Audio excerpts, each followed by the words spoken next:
Hi, I'm Beth Curry. I am the Audience Development Coordinator for Northwest Film Festival and Rainbow Visions Film Festival. These festivals are coming up right away. In fact, the first one starts this Thursday.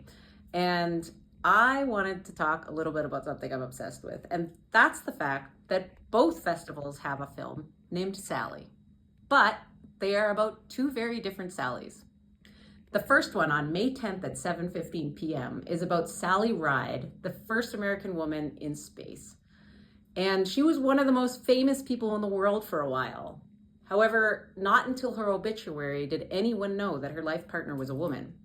The documentary is one of the best documentaries I have ever seen, and it goes well into what it was like to be a woman astronaut, as well as her personal story and the complexities there. It's absolutely fantastic. The other Sally, with an exclamation mark, which is in Rainbow Visions Film Festival on May 18th at 1 p.m., is about Sally Gearhart.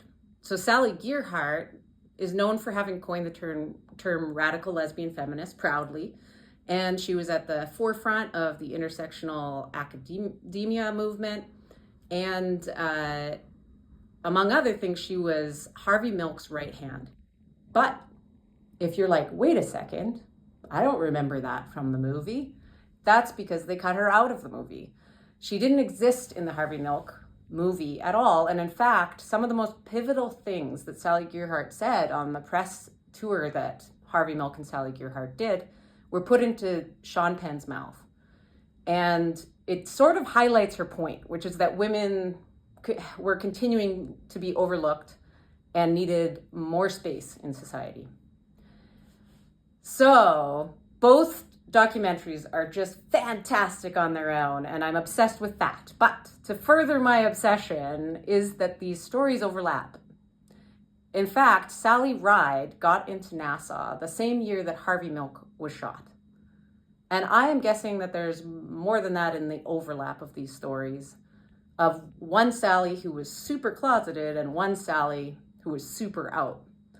There are so many interesting intersections between those two films, and I really look forward to seeing you at both of them with me, and we can be obsessed together. So see you there, May 10th at 7:15 for Sally, and May 18th at 1 p.m. for Sally. See you there.